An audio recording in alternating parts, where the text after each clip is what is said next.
What is up? Thank you for coming to my channel, Prison POV. Alright, so thank you to Fidalgo Coffee. I'm going to start handing out shots. Actually, it's a whole pot. I'm pretty excited about this. These are the packs. It's going to fit right in the envelope I already used for the stickers. Just like that. Throw a couple stickers in for good measure.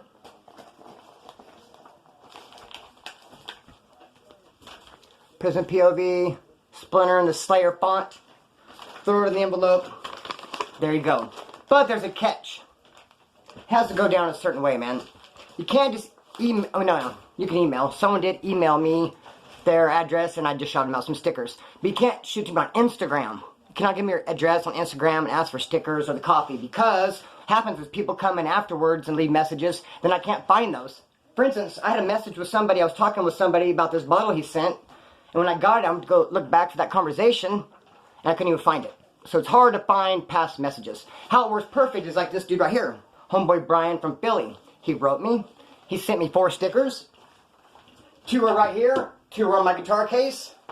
I wrote back right away, but I didn't write back. I drew him a picture, and I shot him some stickers. He did not get any coffee, though, because I didn't have the coffee yet. Had I had coffee, though, he certainly would have got some. So that's how it has to work. Right in my P.O. box. If you want to throw a couple bucks in, go ahead. If you want to throw stickers in, go ahead. A letter, whatever, but you just have to give me an envelope. Even if you want to send me a blank-ass envelope, with your address right here, I'll take it, man. I'm like, alright, I guess they want stickers and coffee. But I need to have an envelope in my hand before I can send out a package. Alright, with that said, so, man, let me take my hat off for a minute, because I gotta say that I tested myself this morning, and I'm still dirty for THC. Hold on. Ah! I feel better. Still dirty for THC. What is up, man? I got a test next week. The lady already called me. We're scheduled. I'm going to go Tuesday, take my aptitude test. Tuesday, Wednesday, maybe even Thursday, do that drug test. And I'm tripping. I'm still dirty. Now I got this. Homeboy Matt sent me this Jazz Detox. I got that. I got some Serto. I heard a lot of good things about Serto. I got that. Green tea. And these detox pills. Now, I haven't even really been taking these detox pills because several someones told me that it'll yank the methadone right out of my body. It'll detox me of everything. So I was nervous to even take them, and then I talked to Nicole, shout out to Nicole, Low Talk Recovery, and she said no. And then I talked to my doctor at the methadone clinic, and he said no, will not. So then I start taking them. I don't know if I'll be able to take them for as long as I'm supposed to. That test's going to creep up on me. So man, I'm tripping. So I'm drinking water right now and not Fidalgo coffee. Flush, flush, flush. I gotta get this THC out. Sucks that it stays in the system so damn long. So any advice, man, any tips, any input, how I can pass this urine test next week, I surely would appreciate it. Also, I would like advice, input. What kind of chair can I get? What do you guys suggest? 'Cause look at the chair I'm sitting in right now, man. This thing is literally, it's made of yarn. I think it was sewn together. It's pre-80s. Got a couple pillows. One pillow says, "That's how I roll." Another pillow, it says, "Ruth, loving grandma and mother." Ruth is my step-grandma. I didn't really know her that much. That's how I got the inheritance when she passed away. My dad's stepmom, so my step-grandma. Inheritance was supposed to go to my dad, but since he passed and went to me, I didn't really know her. But at that time, I was going to tattoo my knuckles. I was going to put Ruthless. And then I realized, wait a minute, my step-grandma's name is Ruth. She just passed away. It's kind of tacky. Like, Ruthless. Couldn't do that. So, but man, I need a chair. I'm going to get a chair. I'm not going to sit in this one no more. I'm afraid this one's going to give me shingles, chickenpox or something. I'm not knowing. So, alright, into the story. I'm going to tell you guys a story, some Skinhead Drama, a bunch of stuff that took place probably like 25 years ago. Got on my notes. Let me confer with my notes. Is that a word? Confer? Check me out trying to be all slick and shit. Let me confer with my notes. Let me look at my notes right quick. I'm not going to really be pausing no more. I know sometimes when I pause, it messes things up. So, alright. So, 25 years ago, this took place. First, I want to say this. The big misconception is that all skinheads are racist. That is not true. Back in the 60s in England, when skinheads first came to be, they were not racist at all. It was not a movement. They did not have an agenda. It was a style. They dressed a certain way. They listened to a certain kind of music. In fact, a lot of them were black, and they're called rude boys. They go to the dance hall. They listen to ska. It was a style. Skinheads were working class. That's why they had the steel-toe boots. They had the tapered jeans, the Fred Perrys, the braces. Here's a tip real quick, too. If you're a skinhead, you're not going to have big old fat suspenders. I'm not a skinhead. They don't wear big old fat suspenders. They wear braces. 3/4 inch or 1/2 inch little braces. So, working class. That's why those working class clothes. That's why the shaved head. It wasn't until the 70s when racist people at the top started to pass out the propaganda and saw these hardcore youth that was off the hook and thought if they could bring them in to racist ideology, they'd be good frontline soldiers. That's what happened. In fact, they kicked up so much dust now that when people think of skinhead, they just think of the racist kind. But no, there's several kinds of skinheads, not just racist. So now we've got that out of the way, let me say this. In this time period, and I'm talking about 25 years ago or so, there was 3 skinhead groups functioning in Bakersfield. The Nazi skins, they were AWS, stood for American White Separatists. They had a couple spin-offs. They had Blue Six, and they had a little gang called Strike Force, which was a Screwdriver song. Strike Force. All the Nazi skins loved that band, Screwdriver. So, the AWS, those Nazi skins, were ran by a dude named Ray. I hated this fool. He would cheap shot everybody. Every time he got in a fight, he would cheap shot somebody. Cheap shot my buddy Chris, this dude, punk rocker Chris, my homeboy. He just got in a car wreck. He's at another one of my buddy's house, and Ray showed up, and he was bandaged up, sitting on the couch, and Ray came up, dude, sitting there, and he just, boom, gave him a cheap shot, dude. Not Chris Hound shit, it's bullshit. Also, what he'll do, Ray was known for, was screwing all of his homeboys or ladies. I got no respect for that. I think that is the most fucking vile, worthless, I'm looking for, what's the word I'm looking for, characteristic one could have. I mean, it's just disgusting. A friend of mine, I was with him one day kicking it. We went to one of his friend's house, a dude named Lonnie. Lonnie had no lady named Cindy. We're all hanging out. When Lonnie leaves the room, this dude I'm with starts getting at Cindy, like, hey, girl. And I was like, what, dude? Oh, that's fucking disgusting, bro. Get me the fuck out of here, man. I'm not going to roll around with you if you're like that, dude. You just told me how this dude was your homeboy and your dog. As soon as he leaves the room, you get his old lady, man. Fuck that. Got no respect for that shit. Even I'm going to tell a story soon about one of my homeboys. I was in a pen. I got out. His old lady coaxed me over to their house. Gave me the impression he was there. I didn't know he was even in county jail doing like 5 days for some traffic shit. So I get there late at night, get dropped off like at midnight, realize he's not there. I'm like, oh fuck. But I can't even really leave. It was all crazy. She was coming on to me big time. I was like, I don't want no part of it. And then the next day he got told the words. It was all backwards. I'm gonna tell you the whole story. But he actually wanted to fight me. And dude, I have nothing to do with it, bro. I kicked to the curb. I did not reciprocate. It's gonna be a good story. Anyways, man, where was I? So Ray, he was the head of the Nazis. They're like 25 deep.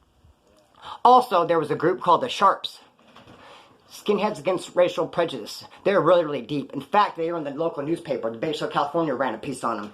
Their leader, their head dude was somebody named Jake. Some Mexican dude named Jake. They're about 30, maybe even 40 deep. They're real deep. But they were non-violent. They're against racism. Whereas the Nazis were very violent. It seems like the Nazis were all chasing the Sharps around trying to fight them. In fact, in that newspaper article, they put it out that, hey, we have meetings every weekend if you're interested at a certain pizza spot in town. And so the Nazi skins read that in the article and went to this pizza spot and tried to get down. Crazy. So there's a third group called, cheers,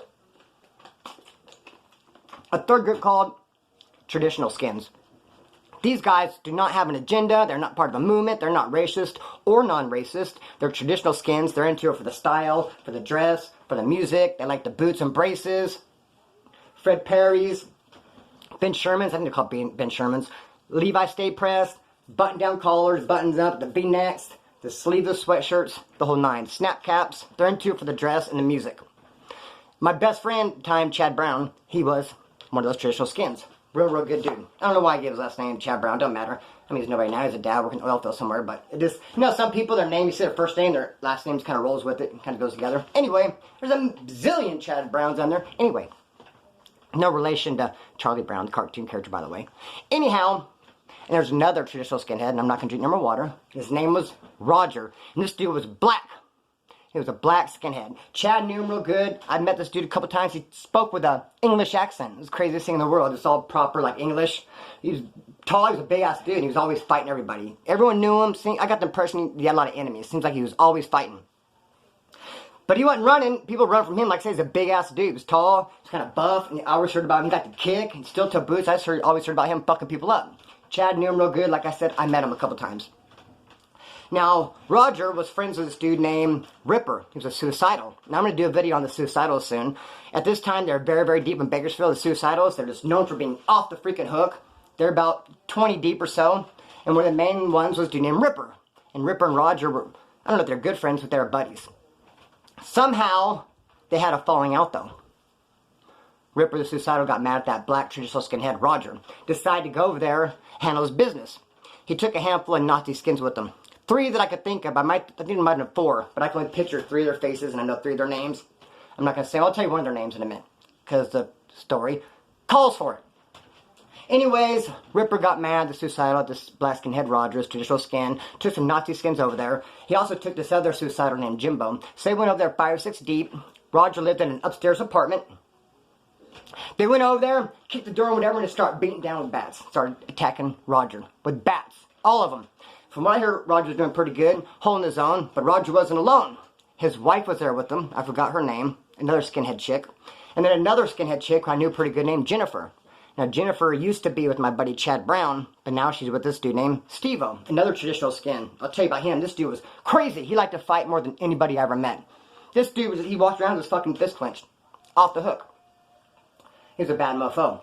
So they go in there, they start beating down Roger with these bats, except for Adam, one of the skinheads, starts attacking Jennifer. His girlfriend is a dude named Steve-O. Steve-O was not there. Adam's fucking up Jennifer. Anyway, they all leave, and they come run downstairs with their bats. I got to burp. I don't want to push pause. Hold up. I don't want to burp my camera. Alright. They come running downstairs with their bats, and the BPD happened to be driving by. The Bakersfield Police Department. Catch all of them. Snatch them all up. They all go to jail. Some of them bail out, obviously, because I know Adam was out, because he ends up getting an issue from that dude Steve. All the skinheads, I believe, got sentenced, most of them, but I know that Ripper, another suicidal dude, took it to trial and actually won. Did not get any time on it. I think Adam actually might have took his to trial and won too, because he didn't get to go to jail because he got fucked up by the dude Steve. So what I want to say is some of them went to prison that didn't fight it. They got convicted, went to YA prison, some of them, and then a handful of them fought it and actually won it and did not get any time. Which I don't know how you could beat that case, come running downstairs, and people up here are fucked up and get caught with bats, and hey, it was self-defense. Anyway, they didn't get busted for it. So this dude Steve-O, this traditional skinhead from San Francisco, who I know, off the hook. I quit hanging out with him. Him and I were pretty good friends for a while. He likes to fight so much, all he does is he talks about fighting. And when he's telling you about a fight he was in, he wants to hit you like he hit the person. So he'll be like telling you about a fight. He'll be like, yeah, man, I fought this one dude, and then I fucking boom! And he'll really hit you, how he hit them. One time, I'll never forget this day, we're watching a soccer game. We're hanging out having some beers. He's telling me how he got in a fight with this dude, and he headbutted him. He's like, yeah, I thought I headbutted this dude. And boom, headbutted me. Hard as fuck, just as hard probably as he headbutted the dude who's fighting. I'm like, damn, tweet, tweet, tweet, tweet, tweet, tweet, tweet. Almost losing consciousness. He's still going with the story. Yeah, I headbutted him, then I grabbed his friend, and as I snapped out of it, I was like, dude, what the fuck, man? He's like, what? I was like, dude, you headbutted me, man. He's like, no, I was telling you how I headbutted that dude. I was like, no, dude, you headbutted me how you headbutted that dude. That's just fucking not cool. Quit kicking it with this motherfucking crazy ass man. I don't like that. He was too much of a fucking, he's always drinking, always drunk. Fuck all that, bro. So what he did, though, he didn't appreciate Adam beating up his old lady Jennifer, so he went to that club Bam Bams. I don't know if I mentioned that in the story earlier. That's how I know all these skinhead groups. It's because at the time, when I was a youngster, as a punk rocker, there was a club in town called Bam Bams. All the skinheads and all the punk rockers hung out together. So they all kind of ran in the same circles. In fact, most of the skinheads I knew were punk rockers before they became skinheads. We all hung out at this club named Bam Bam's, how I knew them all. So Steve-O goes down to that club and finds Adam. He fucking stabs the shit out of him. Just beating his ass and just fucking stabs the fuck out of him. Ends up getting arrested. Goes to county jail. He ends up beating it too. They let him out on a technicality. You know how there's like a handful of people that fucking can do some crazy ass shit and end up fucking slip through the fucking crack somehow. They just... Technicality. Something didn't happen. He got to read him his rights. Some random ass shit. He said he was in county jail talking to his old lady and Jennifer on the phone and had it on the news. And they're announcing how the guy who did the stabbing, they're letting him out on technicality or some shit. He's like, what? They're releasing me? What the fuck? So then he got out. I guess you say mine was a technicality too, and someone even got me out in the comments once, tried to call me a fucking liar, said I was full of shit about a stabbing I did. I stabbed a guy on California Avenue in front of tons of people, in front of a Proposition 36 class, stabbed him 3 times, twice in his back, once in his leg when he was laying on the ground. He rushed me from the back, Then I grabbed my knife in my pocket. He tried to run from me, slipped and fell. And when they arrested me, took me to jail. I was kicking heroin. I wanted to get the fuck out of county jail. My lawyer came to see me. I said, dude, I'll take 2 years and a strike right now. 80%. Get me the fuck out of here. I want to go to Wasco. He goes, nah, dude, you got a misdemeanor brandishing a weapon. They're going to give you a year county. But I did get a year flat from parole. They had to drop it. Because so many people told on me, 5, 6 people told on me, and every one of their stories were different. How's that going to work if I would took it to trial? You get this person up, they tell their story. Get this person up, it's totally different. Some people said I was Mexican. Some people said white. Some people said I was on the ground stabbing up. Some people said he was on the ground. Some people said he had the knife. Some people said I did. Dude, their stories got to line up a little bit, man. Or pull them up on the stand, just fucking pick it all apart. They dropped it to brandishing. Probably knew I was going to do a year flat anyway. So, yeah, man, I guess I slipped through the cracks as well. Anyway, Steve-O got out on that shit. I don't even know what happened to him or Jennifer. I don't know what happened to that Roger dude. Ripper, rest in peace. He's a good-ass dude. He passed away a couple years ago. He had an abscess. And he went in to have the operation. They put him under, and he had a heart attack and passed away. Right after that, I had an abscess as well. And had to go have an operation. They wanted to put me under. And I was like, what? All I can remember is how he got put under and didn't come back. I was like, fuck that, man. I was like, no, you can't put me under. You guys do that to my homeboy. He didn't come back. I said, no, we got to put you under. You won't be able to handle pain. Too deep of an abscess. Be that as it may. So I didn't know it happened. None of them fools, man, but I just know it was a crazy time. I was in KYF at the time, doing 6 months for not going to school, and I did 5 days for a burglary. I committed this a couple months prior to this. Did the 5 days, got out, wouldn't go to school. They snatched me up, made me do 6 months, KYF. My buddy Chad wrote me a letter, sent me an article, telling me how they all rushed up in Roger's house like that. And then I ended up hearing about how Steve-O stabbed Adam from Steve-O's mouth himself. Crazy shit. Let me tell you about this dude named Mike, the suicidal in county jail once. I've just seen this so many times. This is how I know the dudes that talk a good one, like they're a badass motherfucker. They're never fucking tough. I mean, you want them to be. They talk such a good game. Like, dude, when you find out they're a pussy, like, I wanted you to be a badass so bad, man. You talk such a good one. This dude Mike is a suicidal. He had the S, and they put an upside down T. That's the suicidal symbol. We're in county jail. He just acted like he was a bad motherfucker. He was so tough, this and that, this and that. I bought it, man. I thought he was the toughest motherfucker ever. I was like, dude, as long as we're kicking homeboy, I'm not worried. And 12 motherfuckers can rush up on us, and you'll handle it. You're that bad. This Southsider wanted to fight him once. It's like, dude, I'll give you one-on-one. This badass motherfuckers, a gang called Loma Gage in town. They're with the business, man. I know a bunch of those dudes. This dude was from Loma Gage. He wanted to fucking fight this suicidal dude, Mike. He's like, fuck it, one-on-one. I promise none of the homies going to jump in. I want your ass, me and you. Let's go in the bathroom now. Then Mike's like, no, I have HIV. I have AIDS. I can't fight you because if I bleed, you'll get it. If I bleed, you'll get AIDS. Like, all right, man, if you really want AIDS, let's go, let's fight. He's back and forth. Like, yeah, I'll fight you. And like, no, I can't. And he's like, I'll put bags on my hands so there won't be no blood. Everyone was like, dude, you're confusing the fuck out of us. What do you mean you have AIDS? What the fuck's going on? Then we're like, that's all bullshit. You don't got AIDS. That's a crazy lie. But get your ass in the bathroom and fight that fool. Then he went and got on the phone. Called his mom. Mom, this guy wants to fight me. And literally his mom called down to fucking the duty office and came and got him and rolled him up. Bro, he called his Mizama. I couldn't even, that's the first and last time I seen that one. And this dude talked to Gillen like he was a bad motherfucker, man. Just go in there and get your ass beat, dude. If you lose a fight, no one cares. Really, no one cares, man. No one expects anyone to win. You go in there, just get it. What they do remember is you calling your mama. I'm gonna cut the string on this to the fly. Peace.